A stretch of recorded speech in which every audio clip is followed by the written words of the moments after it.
자, 이제 115페이지에서 양가로 3번의 동그라미 1번을 한번 설명을 드려볼게요. 뭐 나중에도 중요한 거긴 한데 이게 이제 나중에 되면 헷갈리는 것들이 있어요. 이것도 마찬가지. 어떤 경우냐면 이런 경우예요. 소유권자가 이제 내가 소유권자였는데 소유자였는데 임차인이 된 거예요. 임차인이 팔고서 바로 그 집에 세를 살게 된 거예요. 그렇게 이제 팔고서 그럼 이제 내가 소유권자일 때 대항력 없어도 된다고. 내가 집주인인데 뭔 대항력이 필요 없잖아요. 이제 내 위치가 임차인으로 바뀐 거예요. 이렇게 이제 임차인으로 바뀌니까 대항력이 필요하다고요. 대항력이. 그럼 그 대항력이 언제부터 발생하는가 그 문제죠. 이렇게 되면은 대항력은 집에 살면서 전입신고하면 다음날 0시 생기요. 얘는 이 집에 계속 살고 있어요? 전입신고 언제 했어? 옛날에 해놨네? 소유권자로 살 때 그 옛날에 해놨을 거 아니에요. 그러면 그 옛날 다음날 0시에 대항력이 생긴다? 말이 안 되잖아. 그건 또. 그죠? 그 옛날에는 얘가 소유자여서 대항력이 필요 없었을 테니까. 그래서 그때는 언제 생기냐면 등기를 넘겨주잖아요. 집을 팔고선. 그래서 소유권 이전 등기. 등기를 넘겨준 날. 매수인에게 등기를 넘겨준 날. 그날 다음 날에 생긴다. 다음 날이 다음 날 0시죠. 다음 날 돼 있으면 등기 넘겨준 날 다음 날 0시다. 다음 날 0시는 다음 날 0시인데 전입 신고하는 날 다음 날 0시 이건 아니고 말이 안 되니까 그때는 소유자였으니까 내가 등기를 넘겨준 날 이제 매수인에게 등기를 넘겨준 날 그 다음 날에 생긴다. 그거예요. 그래서 얘가 헷갈린다고 나중에 되면 이 반대가 있어 또 특이하게 임차인이 소유자가 된 거예요. 그 반대가 된 거죠. 세를 살다가 그 집을 산 거예요. 이제 임차인일 때 대항력 있었어요? 소유자로 바뀌어요. 그러면 대항력 필요 없잖아요. 대항력이 없어져요. 내가 원래 갖고 있던 대항력이 없어져. 임차권 자체가 그냥 없어지는 거예요. 이걸 전문용어로 법률용어로 하면 혼동으로 소멸한다 그래요. 혼동으로. 임차인이 소유자가 되면 임차권 자체가 없어져서 대항력 뭐 그런 거 다 없어지는 거예요. 이제 뭐가 문제였냐면 얘가 전대차례에서 사실 살고 있는 사람은 전차인이었어요. 그럼 한 단계씩 올라가잖아요. 내가 소유자가 되고 전차인이 임차인 된 거예요. 이렇게. 그럼 이제 임차인으로 바뀐 이 전차인에게 내가 이제 대항력을 인정을 해줘야 된다고. 이거를 언제 인정을 해줄 것인가 그게 또 문제가 됐던 거죠. 이때는 소유권 이전 등기를 받아오잖아요. 내가 이제 소유자가 됐으니까 집을 산 거잖아요. 등기를 받아오면 소유권자가 된 거잖아요. 등기 받아오면 즉시 전차인에게 대항력 인정해줄. 전차인이 임차인으로 바뀌었고 얘한테 새로운 대항력을 인정해줘야 되는데 내가 등기를 받아오면 즉시 해주래요. 얘한테. 반대잖아 상황이. 아까는 소유권자가 임차인 된 거고 이런 상황 아까는 그죠? 이런 상황이고 지금은 임차인이 소유자가 된 거고 상황이 반대라고요. 반대. 그러니까 이제 한 가지를 잘 기억하고 있으면 그럼 돼요. 또 요게 더 잘 나와. 밑에 게. 위에 거보다도 밑에 게 더 잘 나와. 민법 시간에도 잘 나오고 되게 잘 나온다고. 또. 그래서 임차인이 소유자로 바뀌면 이거는 좋은 상황이잖아요. 내가 집을 샀다고. 그 집을. 집주인 됐다고. 기쁜 상황이라고. 즉시 해줘도 되지. 그 정도면. 집을 샀는데 즉시 해줘도 되지. 그걸 또 추잡스럽게 야 너 다음날 0시까지 기다려. 입이 안 떨어진다 참아 그러면. 기쁜 상황인데 집을 샀다고. 즉시 해줘야지. 즉시. 그 정도는 해줘야지. 기쁜 상황이니까. 떡 돌리는 상황이잖아. 떡에다가 즉시 써갖고 돌려야 된다고. 기쁜 상황. 위에는 그렇게 기쁜 상황은 아니라고. 이건 망했잖아요. 망해서 이제 세를 사게 됐는데. 그래서 이건 다음 날이고. 한 가지만 정확하게 밑에 것만. 임차인이 소유자가 되면 기쁜 상황이다. 집을 사서. 기쁘니까 즉시 해줘라. 등기 받아오면 즉시. 소유권 이전 등기 즉시. 우리 책에 그건 나와 있지 않네요. 동그라미 1번은 위에 거예요. 위에 거. 그래서 그 세 번째 줄에 소유권 이전 등기가 된 이 길부터 등기된 그 다음 날부터 대항력이 생긴다. 그런 거고. 소유자가 임차인 되면. 그만 보면 되고.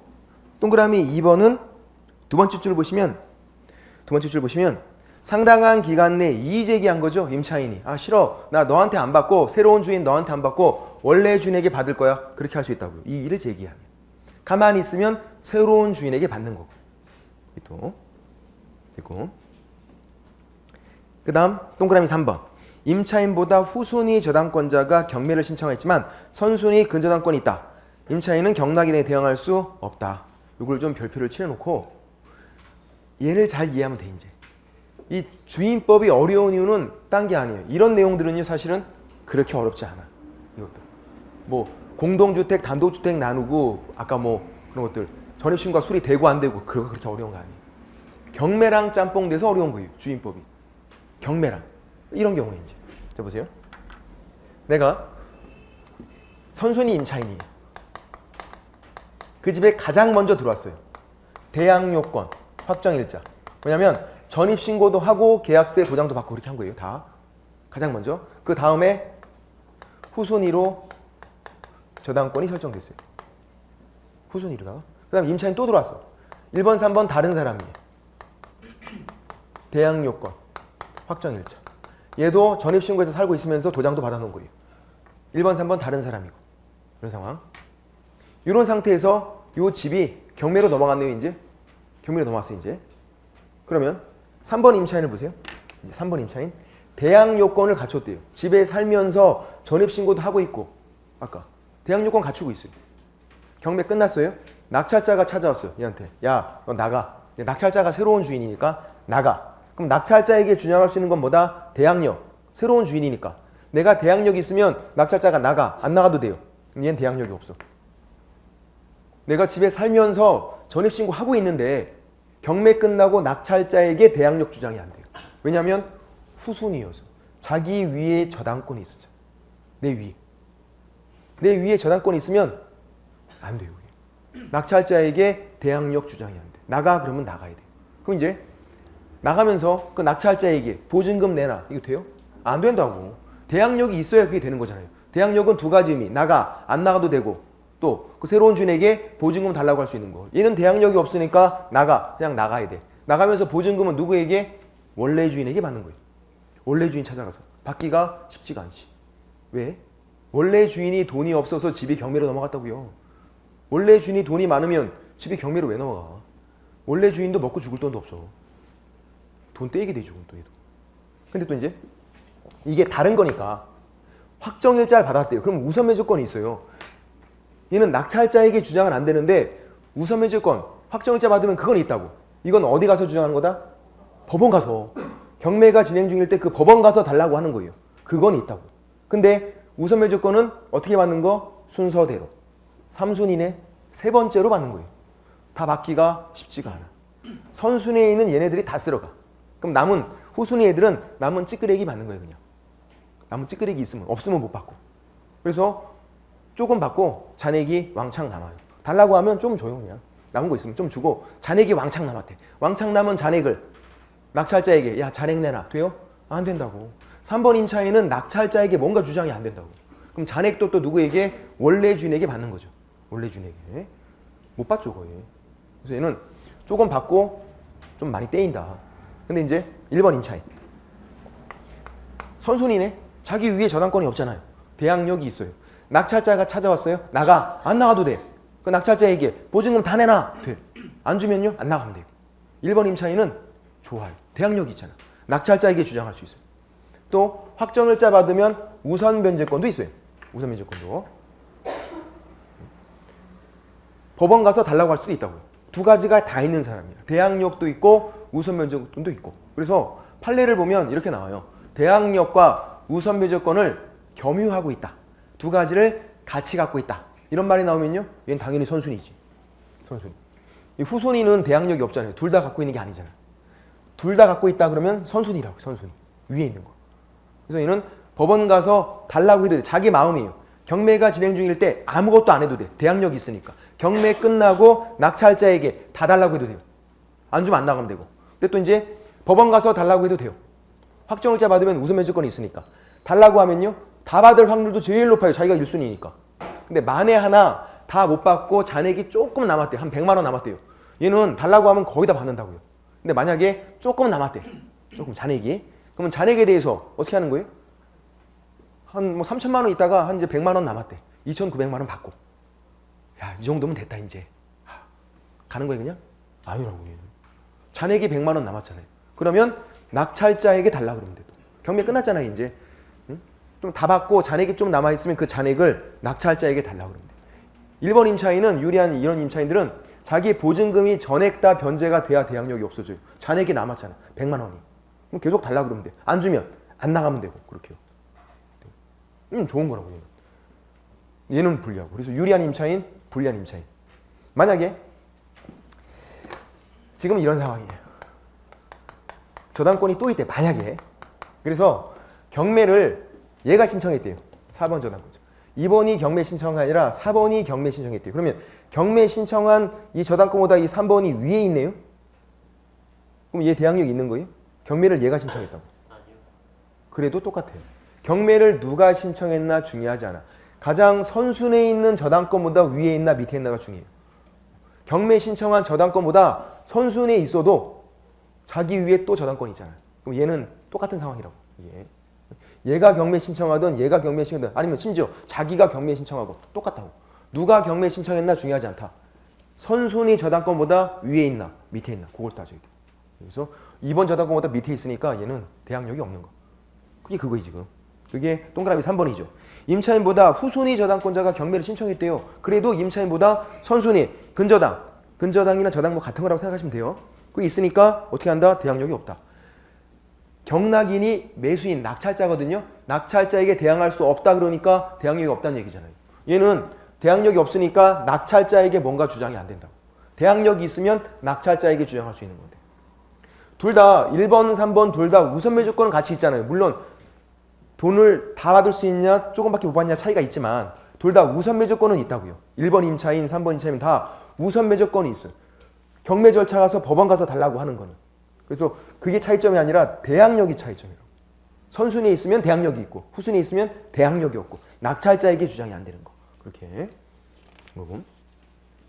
116페이지에서 3번의 우선 변제권 양가로 1번 동그라미 1번 대항요건과 확정일자. 대항요건이 주택인도 플러스 주민등록이에요.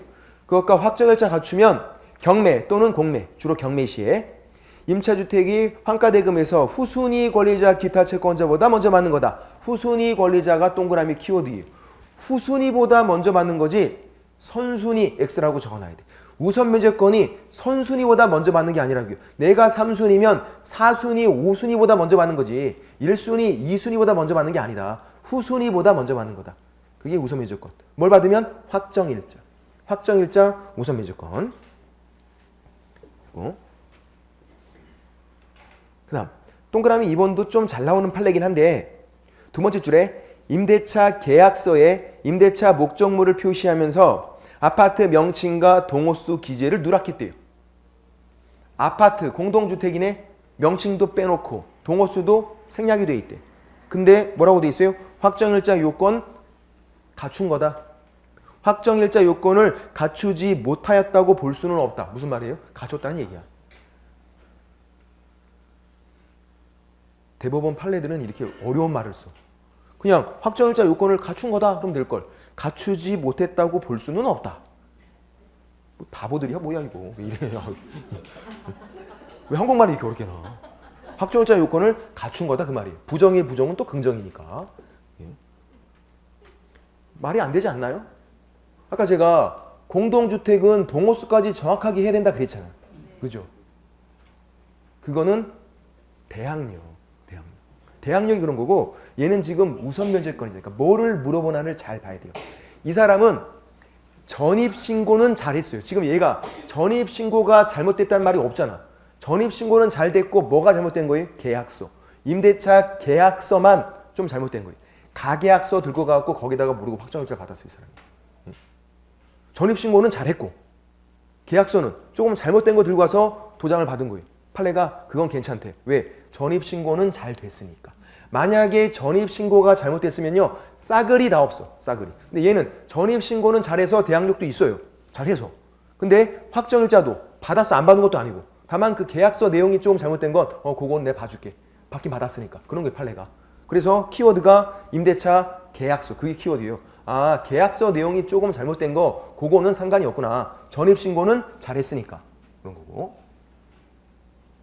중요한 게 전입신고예요. 임차인들은 전입신고만 잘 돼 있고 그것만 함부로 안 빼면은 보증금 안 떼요. 물론 내가 선순이면. 근데 이제 이런 임차인들도 선순인데 전입신고를 일찍 뺐다. 전입신고를 언제까지 유지하고 있어야 되냐면 배당 요구 종기가 있어. 배당 요구 종기. 돈 달라고 하는 종기. 돈 달라고 하기 전까지는 계속 유지하고 있어야 되는데 그 전에 전입신고를 뺐다. 그럼 의미가 없다고. 불안하니까 그냥 계속 전입신고 갖추고 있어야 돼요. 전입신고를. 함부로 빼면 안 된다고 임차인들이. 그러니까 얘도 지금 이번 판례도 전입신고가 잘 되어 있으니까 판례가 봐준 거잖아요. 계약서가 잘못된 거는 봐줄 수 있다. 전입신고가 잘못되면 안 봐준다고. 그건 얄짤없다고. 그거는. 양가로 2번 우선배제권 발생 시기 및 효력에서 동그라미 1번 확정일자를 받으면 그 날짜에 생긴다. 근데 어떻게 대항력이 없었으면 대항력 발생과 동시에 생긴다. 그런 말이죠. 두 번째 줄에 우선배제권 발생 시기는 주택인도와 주민등록을 마친 다음 날이 된다. 같이 했으면 그 다음 날이 되는 거고 원래 있었으면 그 날짜. 원칙은 그러니까 그 날짜예요. 대항력이 있었으면 그 날짜. 없었으면 대항력 발생과 동시에. 그런 말인 거고. 그 다음 뭐 2번은 뭐 지금 안 보셔도 되고요. 양가로 3번 경매를 볼게요. 경매가 되는 경우 동그라미 1번 임차권은 경매가 행해진 경우에 그 임차주택이 경락이 이제 바뀐 용어로 하면 매각 경매예요.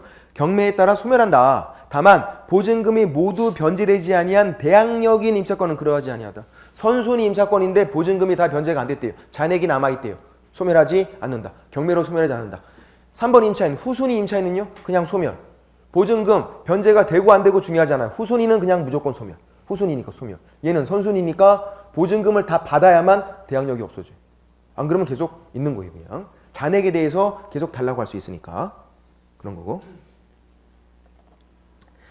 그 다음 동그라미 2번은 하나 둘 세 번째 줄에 이게 잘 나오는데 민사집행법 규정에도 불구하고 반대 의무의 이행을 집행개시 요건으로 하지 않는다라고 돼 있어요.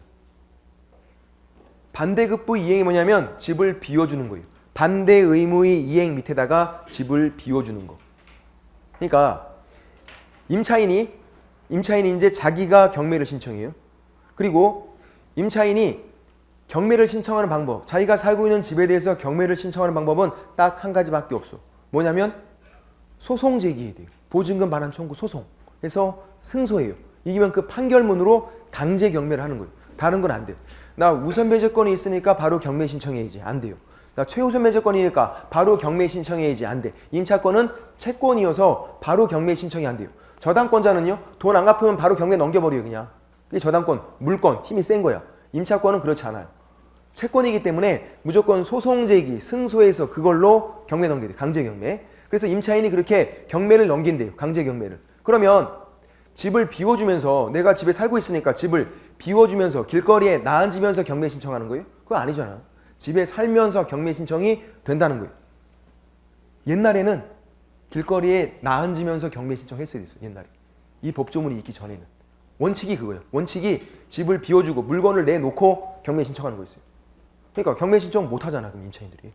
돈이 없어서 지금 월세 살고 있는데 집을 비워주고 길거리에 나앉으면서 어떻게 경매 신청을 해요. 그래서 안 되겠다. 그래서 특칙을 만들어준 거죠.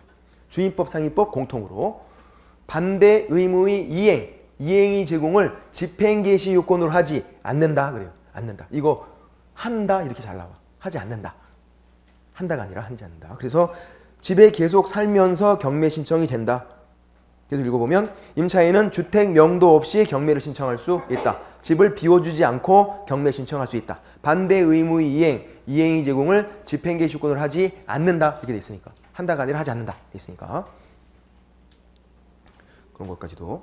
양가로 4번 금융기관이 우선배제권 승계. 자, 금융기관 은행이에요. 은행.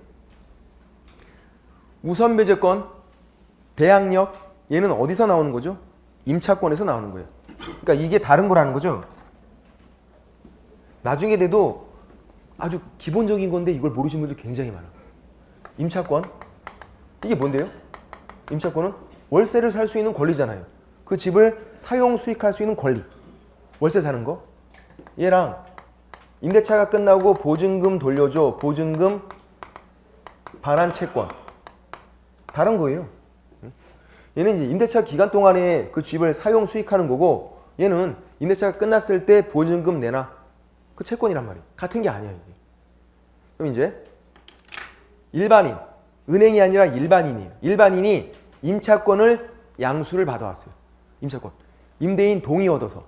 임차권은 채권이니까 양도할 때 동의를 얻어야 돼. 임대인. 동의 얻어서 양수를 한 거 이제. 내가 양수를 받아왔어요. 임차권을. 그러면 그 원래 임차인이 갖고 있는 대항력, 우선의 주권이 나한테 그대로 따라와요. 그러려고 임차권을 양수를 받는 거예요.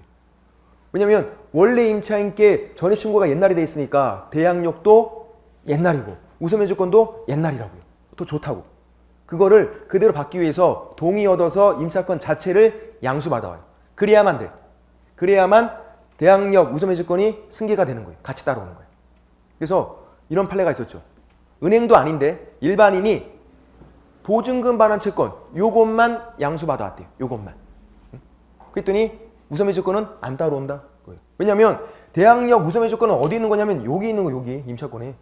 임차권 여기에 있는 내용이 대항력 우선의 조건 이런 거라고요. 대항력 우선의 조건은 임차권 속에 들어가 있는 거지 여기 들어가 있는 게 아니에요. 이거는 임대차가 이미 끝난 다음에 보증금 돌려줘 하는 거라고. 그래서 요것만 양수받아 오면 그러면 우선의 조건이 안 따라온다. 그런 판례가 있다고.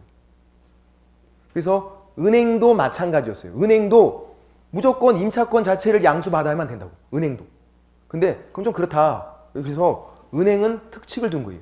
은행. 금융기관이 우선의 조건 승계는 금융기관, 은행은 보증금 반환 채권 요것만 양수받아도 우선의 조건이 따라온다. 금융기관, 은행만. 일반인은 안 그렇고. 그래서 결론은 뭐냐면 보증금 반환 채권 양수다. 이런 말이 나와요. 보증금 반환 채권을 양수 나오면 양수한 사람이 일반인인지 금융기관인지를 봐야 돼요. 일반인은 안 돼. 일반인은 보증금 반환 채권만 양수 받아오면 우선의 조건이 안 따라와요. 일반인은 무조건 임차권 자체를 양수 받아와야 돼. 일반인은. 근데 금융기관은 안 그렇다. 금융기관은 은행은 보증금 반환 채권만 양수 받아도 우선의 조건이 승계가 된다. 양수한 금액이 범위 안에서 1억이었는데 5천만 원 양수 받아오면 5천만 원까지는 우선의 조건이 인정이 된다. 승계가 돼서. 그래서 보증금 반환 채권 양수가 나오면 양수한 사람이 일반인인지 아니면 금융기관, 은행인지를 잘 봐야 된다. 그게 양가로 4번이죠. 그런 말들. 그래서 동그라미 1번 다음 금융기관 등이 우선 매조건을 취득한 임차인이 보증금 반환 채권을 계약으로 양수한 경우에 양수한 금액이 범위에서 우선 매조건이 승계한다. 돼 있죠. 키워드가 뭐다? 금융기관 등. 아, 은행만 그렇구나. 은행만. 일반인은 안 되고. 그것도 한번 보시면 되고 다른 내용들은 안 보셔도 되고요. 그 다음에 117페이지에서 양가로 5번 확정일자 부여. 확정일자 주로 어디 가서? 동사무소 가서, 주민센터 가서. 근데 동사무소만 그건 아니에요. 법원, 등기소, 공증인 사무소 다 돼요. 얘가 이제 어떻게 나오냐면 상인법은 확정일자를 어디 가서 받냐면 관할 세무서장이야. 상인법은. 그래서 상인법에서도 동사무소 가서 받는다 이렇게 나온다고요. X.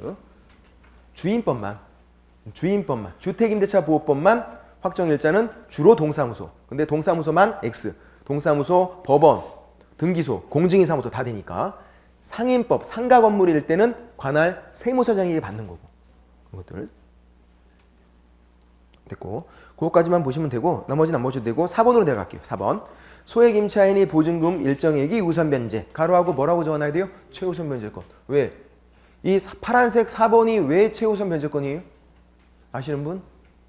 응? 응? 소액 임차인? 맞췄어. 그리고 보증금 중 일정액이 있잖아. 보증금 중 일정액. 소액 임차인 이런 단어가 없어도 보증금 중 일정액만 보이면 무조건 최우선 변제권. 소액 임차인도 최우선 변제권이고. 얘는 양가로 1번에 동그라미 1번 주택에 대한 경매 개시 결정 등기, 경매 신청 등기 같은 말이에요. 다. 경매 개시 결정 등기, 경매 신청 등기 같은 말. 경매가 들어가기 전에 소액 임차인이 대항 요건만 갖추면 된다고. 대항 요건을 갖춘 소액 임차인은 보증금 중 일정액을 다른 담보 물권자보다 우선해서 받을 수 있다. 다른 담보 물권자의 선순위도 다 포함되어 있는 거예요. 선순위보다 먼저 받는 거죠. 아까 후순위보다 먼저 받는 건 우선 매제권. 보증금 중 일정액 일부를 선순위보다 먼저 받는 거다. 확정일자는 눈을 씻고 봐도 없네요. 요건이 아니니까. 확정일자 받아두면 유리하지만 최우선 면제의 요건은 아니다. 그렇게 들어가죠. 그리고 동그라미 2번은 최우선 변제는 두 번째 줄에 2분의 1까지만 인정돼요. 만약에 매각대금이 1억이었으면 5천까지만 최우선 변제로 땡겨줄 수 있어요. 아니면 다른 채권자들이 다운될 수도 있으니까. 경매가 들어가면 채권자들이 많이 있으니까요. 그래서 소액 임차인 최우선 변제권은 2분의 1까지만. 상임법도 이게 2분의 1이에요. 주임법도 2분의 1, 상임법도 2분의 1 이렇게 되고. 됐고. 양거로 2번 주택임대차위원회 전혀 안 보셔도 되겠죠? 중요하지 않다. 넘기시고 118페이지에서 표가 있죠. 소액 임차인 및 보증금 중 일정액이 보호 범위. 자, 지금 위에는 옛날이고 밑에 지금 현재 파란색이 현재예요. 서울특별시 1억 이하일 때 3,400만 원까지. 이게 작년 3월 31일 바뀐 거지. 그 전에는 9,500만 원일 때 3,200만 원. 조금 얼마 차이도 안 나는데 이게 또 바뀌어갖고 이게 잘 바뀌거든요. 이게. 근데 옛날 것도 다 알고 계셔야 돼. 옛날 것도. 옛날 것도 다. 중개업할 때는. 시험 볼 때는 모르셔도 되고. 시험 볼 때는 이거 그냥 안 외우셔도 돼요. 우리는 서울만 보면 돼요. 서울특별시만. 서울만. 서울특별시가 1억 이하일 때 3,400만 원까지. 시험 볼 때는. 근데 중개업 하실 때는 옛날 것도 다 알고 있어야 돼요. 그래서 다 모르니까 다 책상에 껴놓고 있어요. 찾아봐야 돼요. 왜 그러냐면 이렇기 때문에. 예를 들어서 이제 2016년이었어요. 1월달 이 집의 저당권을 설정했어요. 그리고 2017년 현재예요. 법이 이때 바뀐 거죠. 3월 31일에 바뀌었다고요. 그 전에는 9,500만 원. 이게 이제 서울에서 소액 임차인이었고 지금은 이제 얘가 1억 원의 임대차 계약을 체결했어요. 이제 1억 원에. 그러면 지금 현재를 기준으로 하면 현재는 서울에서 1억 이하가 소액 임차인이에요. 1억 이하가.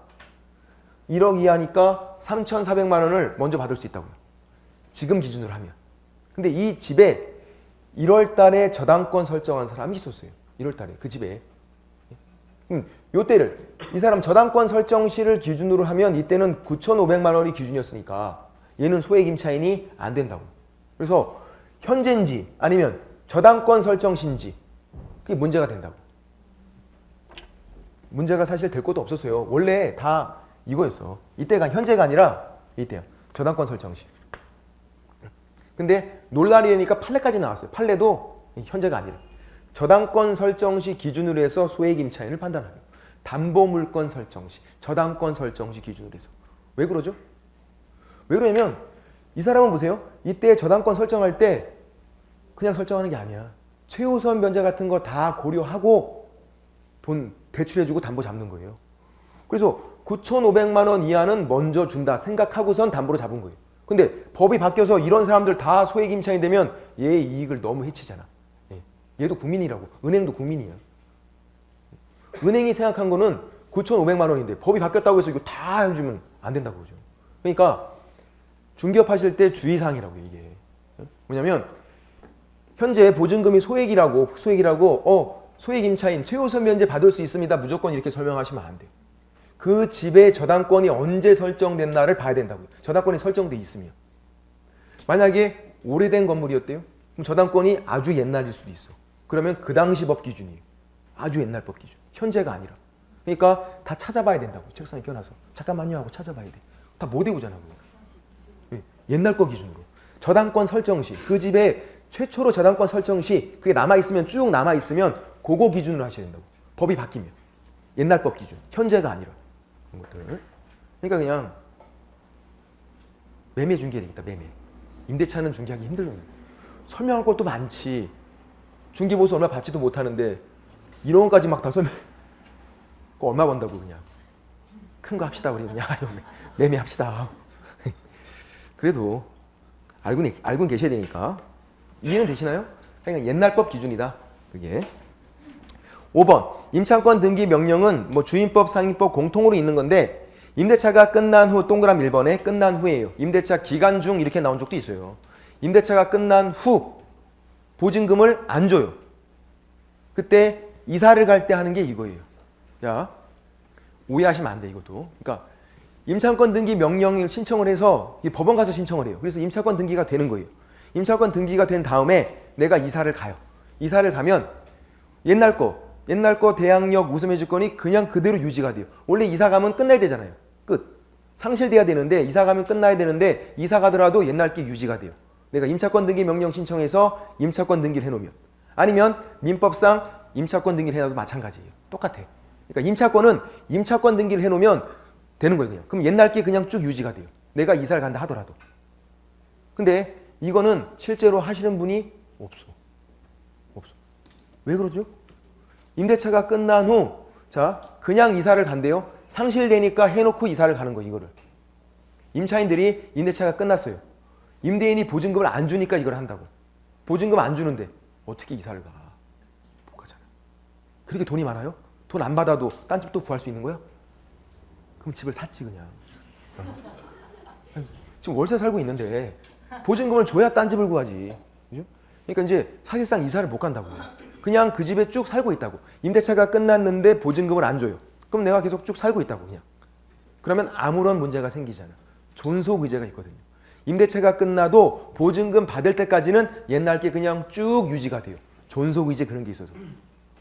이거는 이사 갈 때만 필요한 거예요. 이사 갈 때 그냥 이사 가면 상실되니까 해놓고 이사를 가자. 그런 건데 이걸 하시는 분들이 있어요. 그래서 왜 하나 봤더니 이렇게 하는 거예요. 임차권 등기 명령 신청해서 임차권 등기를 해요. 이걸 법원 가서 신청하거든요. 임차권 등기 한 다음에 나 등기가 있으니까 이제 이걸로 경매해야지. 경매한다고. 돼요? 안 돼. 임차인은 무조건 소송 제기 승소한 다음에 그 판결문으로 강제 경매를 하는 거예요. 임차권 등기가 있어도 그걸로 경매 신청이 안 돼요. 헛수고 한 거지 괜히. 그냥 소송 제기해서 승소해서 이렇게 하면 되는데 그거는 막 소송하고 소장 날아가면 좀 그렇잖아. 그러니까 임차권 등기 명령을 신청한다고. 그걸 등기낸 다음에 이걸로 경매해 보려고. 안 되는데 헛수고 한 거죠. 헛수고. 경매용이 아니라고 이거는. 이사 갈 때 필요한 거지. 그것만 주의하시면 돼요. 그 다음에 이제 동그라미 2번은 임차권 등기 명령 집행에 따라서 임차권 등기를 마치면 대항력과 우선매주권을 취득하죠. 없었으면 그때부터 생겨요. 있었으면 유지가 되죠. 그래서 옛날에 이렇게 나온 적이 있었어요. 이 사람이 대항력은 있었는데 확정일자를 안 받아서 우선매주권이 없었어요. 대항력은 있었고, 그래서 이제 임차권 등기 명령 신청해서 임차권 등기가 된 거예요.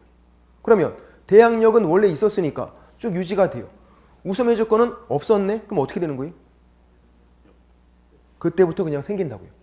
없었잖아요. 없던 것들은 무조건 그때부터 생기는 거고, 있던 것들은 유지가 되고, 둘 다 있었으면 둘 다 유지, 둘 다 없었으면 둘 다 그때부터 생기고, 하나는 있고 하나는 없었으면 있던 거는 유지가 되고 없던 거는 그때부터 생기고, 그렇게.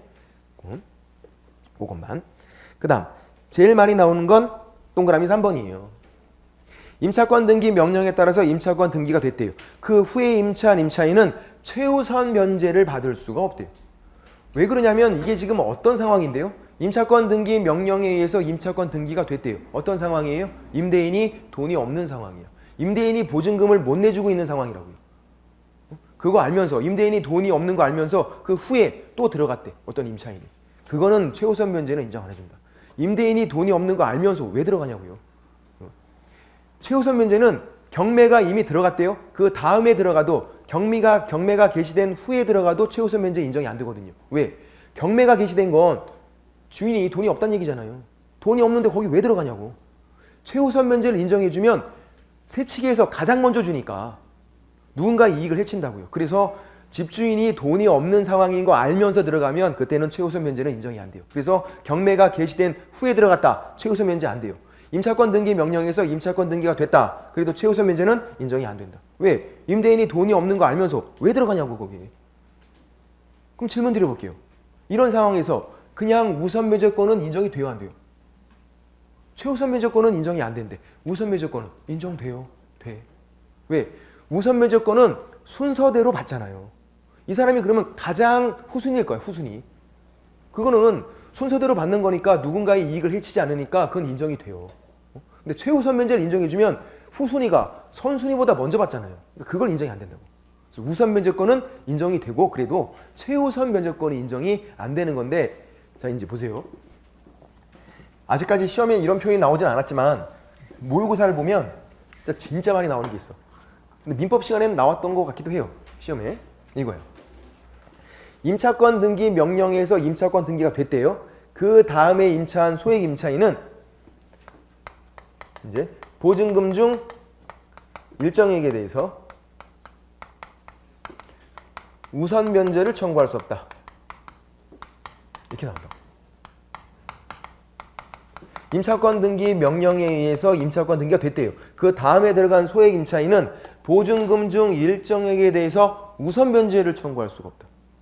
최우선 면제권은 인정이 안 되는데 우선 면제권은 인정이 돼요? 그럼 이게 OX? 응? 이게 맞다는 거예요, 이게. 왜? 그냥 우선 면제권이 아니잖아. 앞에 보증금 중 일정이라는 단어가 보이면 무조건 최우선 면제권이 아니거든요. 고민할 필요 없이. 보증금 중 일정액에 대한 우선 면제를 최우선 면제권 이렇게 부르는 거예요. 최우선 면제권은 법률상 용어가 아니야. 그냥 강학상 수업할 때 쓰는 용어인 거지. 법률상 용어는 보증금 중 일정액에 대한 우선 면제권. 그게 최우선 면제권이에요. 보증금 중 일부를 먼저 받는다고. 그게 최우선 면제권이잖아요. 그러니까 맞죠. 없다니까. 예. 이게 최우선 면제권은 인정이 안 된다 그 말이라고. 어렵죠. 나중에 또 민법 시간에 배우고 하면 훨씬 낫겠지. 아직 안 배우셨잖아. 전혀 안 배웠잖아. 나중에 이제 또 이제 민법 때에서 배우고 또 배우고 하면 훨씬 나아져요. 이렇게 개념만 알고 있으면 대항력이 뭐다, 우선 면제권이 뭐다, 최우선 면제권이 뭐다, 누구한테 주장하는 건지, 어느 경우에 문제가 되는 건지 그 정도만 알고 계셔도 지금 사실 충분할 수 있어요.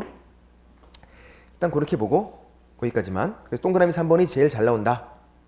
그 다음 6번 파란색 6번 존속기간 차임 임차권 승계는 양가로 1번 임대차 기간 동그라미 1번 기간 정함이 없거나 기간을 2년 미만으로 정하면 2년 최단 존속기간 그래서 2년 상임법은 1년 이렇게 하죠. 근데 이제 1년으로 했대요. 임차인은 1년을 주장할 수 있어요. 짧은 걸 주장할 수 있는 건 임차인만. 임대인은 빼박 2년이야. 거기다 적어놔야겠다. 임대인 빼박 2년. 무조건 2년 임대인은. 짧은 거 주장도 안 되고. 임차인만 짧은 거 주장할 수 있어요. 그래서 가끔 이런 문제가 있죠. 실제로 기간을 보통 2년으로 해요. 2년으로 했어요. 이제 서로는 이제 2년으로 한 거야. 근데 임차인이 1년 됐는데 이사를 가게 된 거예요. 지방으로. 이사를 가야지 그럼 어떻게. 그래서 이제 이사 가겠대. 1년 주장하고 나가겠대. 2년 해놓고 돼요? 그게 안 돼. 임대인이 혜택을 줘요. 그렇게 하세요. 해줘야 되는 거예요. 무조건 그렇게 되는 게 아니라. 계약을 2년으로 해놓으면 임대인이 무조건 2년이야 하면 2년인 거예요. 그건. 1년 했을 때 1년 주장할 수 있고 2년 주장할 수 있는 거지. 2년으로 해놓으면 임차인도 무조건 2년밖에 주장이 안 돼요. 임대인도 2년이고. 그럴 때는 임대인이 혜택을 주는 거죠. 그러세요 그냥 그렇게. 그럴 때 있는 거지. 독한 사람들은 이사 못 가게 해. 이사 못 가게 해요. 그러면 그냥 있어야 되는 거예요. 월세 계속 내고 있어야 돼요. 못 가게 하면. 원래 그런 거니까. 이사를 못 가게 하는 사람도 있어요. 이사 자주 가면 뭐 집이 상한다나 뭐 한다나 뭐 별의별 핑계 다 대면서. 그렇게. 그럼 그냥 2년 있어야 된다고. 그러니까 이제 잘 봐야죠. 임차인들도 내가 1년 뒤에 이사를 가게 생겼네 하면은 1년으로 해놔야죠. 1년 했다가 그건 2년 주장은 되니까. 근데 2년 했다가 1년 짧게 주장은 안 된다고요. 그거는. 네. 어쨌든 그렇다. 최단 존속 기간 2년. 짧은 걸 주장할 수 있는 건 임차인만 1년으로 했을 때 그렇다는 거지 2년으로 해놓고 1년 주장은 안 된다는 거예요. 그 다음 119페이지에서 동그라미 2번은 존속의제라는 거 이게. 존속의제. 임대차가 끝났는데 임대인이 보증금을 안 줄 때까지 임대차가 존속하는 걸로 본다. 그래서 그냥 거기 살고 있으면 아무런 문제가 생기지 않는 거예요. 그냥. 그게 또 이렇게 또 오해하시는 분들도 있어. 이 존속의제를 보고서 임대차가 끝났는데 임대인이 보증금을 안 주니까 내가 거기 그냥 살고 있는 거예요. 보증금을 줘야 집을 구하고 나가는데 살기 싫은데 억지로 살고 있어. 자 그러면 이제 문제는 월세는 내야 돼 안 내야 돼? 어떤 분들은 안 낸대. 내가 살기 싫은데 억지로 살고 있는 거니까 월세 안 낸대. 맞아요? 아니야 내야 돼요. 월세 안 내면 어떻게 되는데? 나중에 보증금에서 까요 그거 다. 내야 돼요 그거.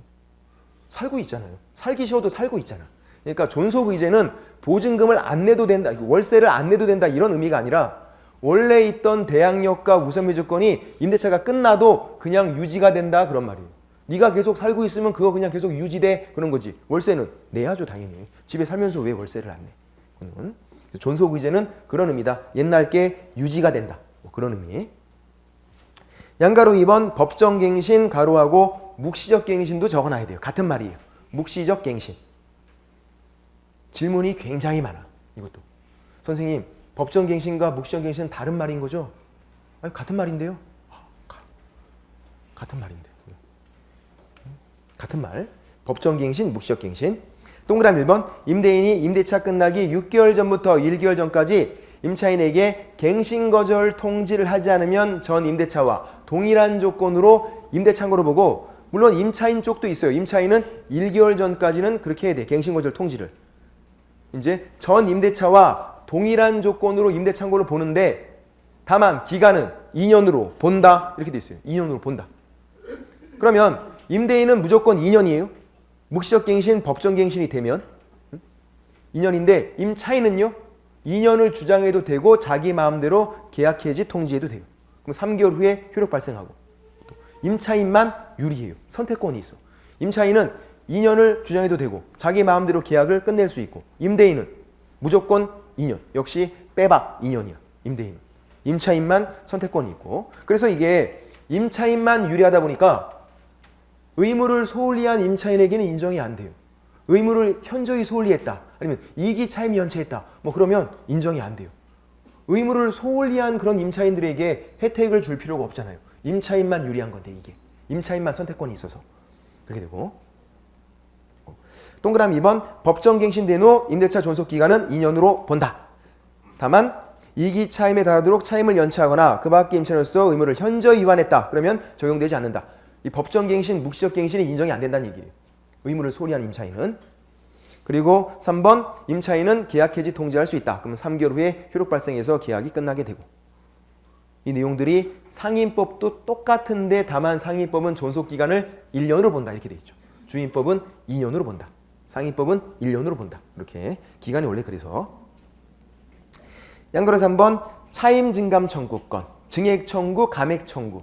주로 증액 청구겠죠. 임차인이 감액해줘. 이렇게 하지 않을 거 아니야. 그죠? 증액 청구. 얘는 하나 둘 세 번째 줄에 증액의 경우에는 차임의 20분의 1을 초과하지 못한다. 올릴 때만. 증액 시에만 그래요. 그러면 감액 시에도 그런 거예요? 이번에 나왔어. 올해. 감액 시에도 감액을 청구하겠대요. 20분의 1을 초과할 수가 없다. X. 감액 시에는 제한이 없어요. 더 왕창 감액을 청구해도 돼. 안 해주겠지만. 근데 증액 시에만 20분의 1 초과 금지예요. 증액 시에만. 감액 시 X. 그리고 한 번 올리면 1년 이내는 못 올린다. 재증액 금지. 그렇게 돼 있고. 됐고. 동그라미 2번이 별표네. 동그라미 2번 별표. 얘는 20분의 1 초과 금지는 임대차가 종료된 후 재계약을 하거나 임대차 종료 전이라도 합의로 올릴 때는 적용이 안 된대요. 무슨 말이냐면 이거예요. 20분의 1 초과 금지가 문의는 좋아요. 올릴 때 20분의 1 초과하지 마. 문의는 좋은데 빚 좋은 개살구였어요. 문의만 좋지 별로 도움이 안 돼요. 왜냐면 2년 계약했고 끝났대요. 계약 끝났어. 재계약한대요. 그때는 왕창 올려도 돼. 그러니까 2년 계약했는데 1년 지나고 올릴 때만 적용되는 거예요. 근데 임대인들이 2년 계약했으면요 1년 지나고 안 올려요. 안 올려. 계약 기간 중간에 누가 올려? 안 올린다고. 계약 끝나고 왕창 올리지. 그땐 적용이 안 되니까. 아니면 계약 기간 중간이라도 왕창 올릴 때 합의를 했대요. 상관이 없어. 동의받고 그러면 상관이 없다고. 별 도움이 안 되잖아요. 이게. 무조건 20분의 1 초과 금지 그게 아니라고요. 재계약 시 아니면 합의를 올릴 때는 적용이 안 돼. 예? 상임법은 계약갱신 요건 행사하면 5년이 있어요. 그래서 5년 기간 내 100분의 9가 적용이 돼요. 상임법은 5년 끝나고 올릴 때 왕창 올릴 수 있어요. 상임법. 주임법은 2년만 끝나도 왕창 올릴 수 있어요. 예. 그래서 재계약 시 아니면 합의로 올릴 때는 적용되지가 않는다. 예. 황당하죠? 그래서 20분의 1이 빚 좋은 개살구였다. 문의만 좋은 거다. 3번은 월차임 전환 시 산정률 제한인데 얘는 연 1할 그리고 기준금리 더하기 3.5%. 원래 이게 곱하기 4였다가 주임법만 바뀌었죠. 상임법은 안 바뀌었는데. 그래서 나올 것 같았는데 안 나왔거든요. 이렇게 이제 개념만 알면 돼요. 뭐냐면 전세에서 월세로 바꾸겠대요. 월세. 정확히는 반전세. 보증금을 돌려주고 그만큼을 어떻게 월세로 받겠대요. 보증금을 돌려주고. 그래서 전세에서 반전세로 바뀌는 거예요. 그때 제한이 있는 거예요. 1할 10%죠. 그리고 기준금리 1.5%. 지금 또 올랐어요. 1.5%. 더하기 3.5%. 기준금리는요.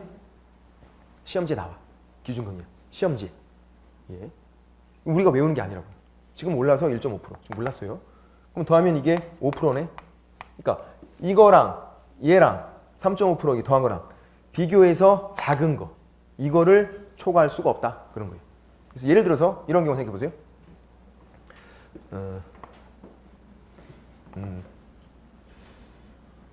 이제 보증금 뭐 1억이었어요. 1억짜리 전세였는데 어떻게 하는 거냐면 2천만 원을 돌려주겠대요. 2천만 원. 2천만 원? 2,400으로 할게요. 2,400만 원. 2,400만 원을 돌려주고 그러니까 지금 현재 얼마 남은 거냐면 7,600 남은 거네요. 7,600 남겨놓고 요만큼을 돌려준 거야. 요만큼을 돌려주고 월세로 받겠대요. 그럴 때 제한이 이거예요. 이제 둘 중에 작은 게 5%니까 곱하기 0.05 그럼 얼마죠? 2,400 곱하기 0.05는 12만 원? 얼마요? 120만 원 아니에요? 맞죠? 맞잖아요. 이거 해야 돼 또 이거? 1, 10, 100, 1000, 만, 10만, 100만, 1000만 곱하기 0.05 하면 120 하나, 둘, 셋, 넷, 다섯, 여섯 하나, 둘, 셋, 넷, 다섯, 여섯 두 개 제껴야지 1, 10, 100, 1000, 만, 10만, 100만, 120만 원이죠.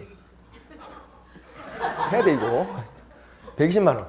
그럼 120만 원을 초과할 수 없다. 이거예요? 이거야? 아니야. 나누기 12를 해야지. 이게 연이에요. 얘네들이 다 연이야. 연. 그러니까 월세를 물어보면 12로 나눠야 돼. 이게 포인트예요. 그래서 계산 문제가 한 번 나온 적이 있었어요. 이게 계산 문제가. 12로 나누면 얼마? 10만 원. 월세 10만 원 초과해서 올리지 못한다. 그러면 지금 어떻게 된 상황이에요? 보증금 7,600에 월세 10만 원 된 거라고요. 11만 원 받으면 1만 원 돌려줘야 돼요. 무효. 초과 부분 또 무효예요.